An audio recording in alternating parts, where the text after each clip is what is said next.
good, because they have three central defender closers, the two holding midfielders, rotating move closers, the pockets closers. They have a structure of 5 and 2 players so close, and the distances are so close, and at the same time they are so wide with the wing backs. They are so deep with the Werner Muckers in behind.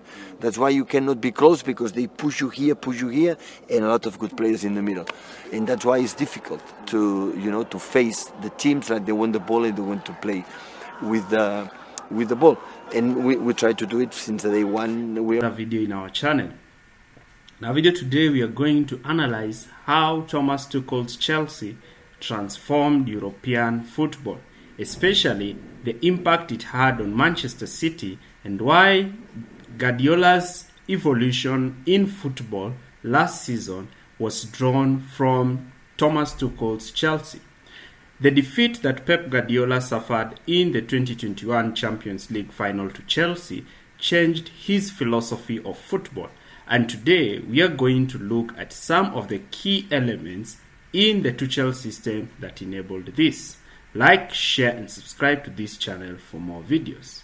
So Thomas Tuchel managed to coach Chelsea for a span of around 2 years, having one full season and having half a season that saw him win the Champions League and another full season where he was dismissed in replace for Graham Potter.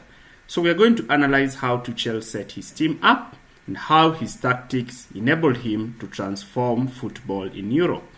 So Tuchel lined up the team in a 3-4-3 system, with the following personnel being the starting 11.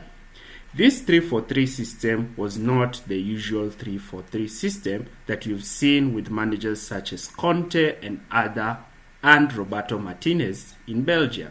So, Chelsea during build-up would build their play by Rudiger and Thiago Silva dropping alongside Mendy, with Jorginho and N'Golo Kante or Kovacic playing in a staggered position. And Reece Christensen would also come in the absence of Thiago Silva. Chelsea created what we call a right-sided overload by having Azpilicueta, Reece James and Havertz all occupying this right-hand channel, with N'Golo Kante also moving from midfield to give them numerical superiority down the right. Therefore, a lot of teams found it difficult pressing Chelsea because of this right side overload. And this also opened quick switches of play to the left-hand side where Chilwell was. And if you look at the Champions League goal, that is how Chelsea managed to score their goal in the Champions League final. So this right-hand overload was so strong since Chelsea had actually two fullbacks and an inside forward playing in this position.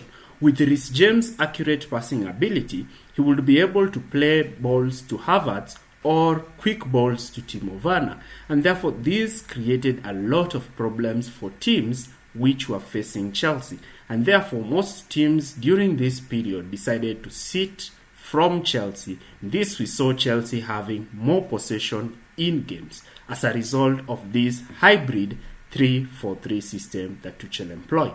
The use of Timo Werner as the forward also made opposition defense lines to be starting quite deep, since they didn't want a situation whereby they are giving Werner the space to make runs in behind. Now, in a more progressive phases of play, this is how Chelsea set themselves up. The wingbacks in Chilwell and Reece James would start out high and wide, while the back three of Thiago Silva, Rudiger and Azpilicueta will be tasked to circulate the ball, as Thiago Silva will only be asked to play short passes to thread balls for the likes of Jorginho and Kante, and lofted balls to the wingbacks. On the other hand, the outside centre-backs were quite instrumental, especially Rudiger, who will use his ball progression skills by progressing with the ball in field, and once an opponent is drawn, he will lay the ball to the wing-back, preferably Ben Chilwell. And this is one of the key strengths of the Tuchel system. The wing-backs, Reece James and Ben Chilwell, as well as the two floating number 10s ahead of them. The wing-backs in Reece James and Chilwell were quite instrumental in this system. We saw the period where Reece James and Chilwell started for Chelsea. Chelsea actually went on somehow of like a title charge. This is because Chilwell and Reece James were flourishing under this system. With the space and and the defensive load being withdrawn from them, we saw Reece James and Chilwell bombing forward and contributing goals. At some point in the 13th game in the 21-22 season, Chelsea were actually leading the table with 30 points, with Manchester City and Liverpool following after them. But later in the season, after Reece James and Chilwell got injured, we saw Chelsea lose the games, especially during the December-January period that saw Manchester City and Liverpool pull away from Chelsea, and the two became the title challengers. So in this instance, we saw Chilwell and Reece James advancing in this high wide position and attempt crosses in the 18-yard box, with Mount, Havertz and Timo Werner attacking these spaces. In those periods, we saw Chelsea thrash Norwich 7-0, Southampton 6-0, and this indicated Chelsea that was good with the goals, especially the roles of the wing-backs.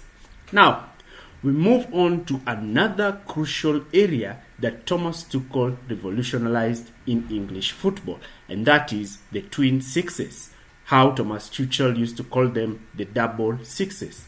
Jorginho, in this role, his main task was to play the balls to Chilwell, Mount, and lofted balls for the runs of Werner or Havertz, whoever started up front. While N'Golo Kante in this position, his main aim was a box-to-box midfielder, receiving the ball and running with the ball at his feet to play and create overloads in the right-hand side with Havertz. That is also the thing that Kovacic was doing when he came into the team. These two solid pivots made a lot of teams to start creating overloads to prevent the ball from reaching to them, as well as trying to press the wide centre-backs in Rudiger and Azpilicueta, since they liked to advance with the ball. This made their deepest midfielders to push on to try to cover Kante and Kovacic from receiving the ball. And this is where Tuchel actually brought the change in European football. His use of the two inverted tens in Mount and Havertz. Mount especially will be dropping deep to form somehow like a midfield three, drop quite deep, receive the ball directly from Thiago Silva or Rudiger, and immediately turn with the ball and start attacks. We know Mount is quite good in making these quick turns. Chilwell and Timo Werner were quite ready in bombing forward and overloading the fullback, and this is a threat that Chelsea used often. You should also note that Chelsea were forming a kind of a midfield box, with Mount and Havertz dropping from the forward line and joining midfield. This enabled Mount and Havertz to be able to maneuver the ball in between the lines, making the opposition defense midfielders to drop deep to try and cover them, opening up spaces for Jorginho to receive the ball and still pick the same men in between the lines. Having these four midfielders was very detrimental to teams. Now, this box midfield formation with wide players is something that Guardiola and Mikel Arteta have taken up and improvised and made them better. So let's see how Pep employed it at Manchester City. At Manchester City, it is clear that Guardiola won the treble by employing a box midfield system.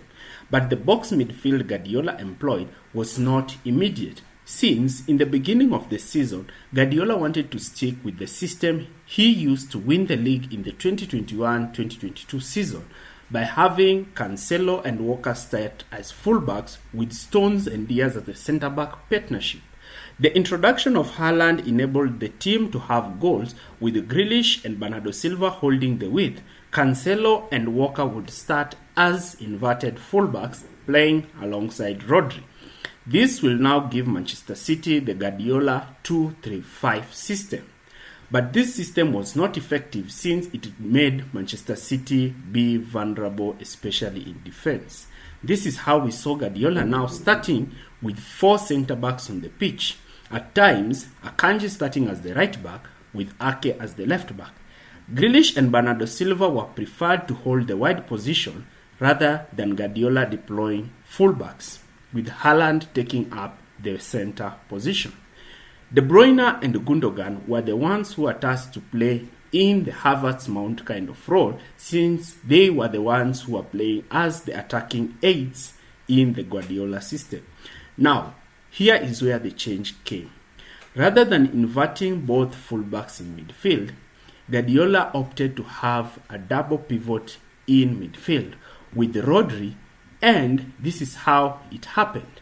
Rather than pushing the fullback inside, John Stones' ball-playing abilities were preferred and therefore would invert from his centre-back position and play alongside Rodri in midfield.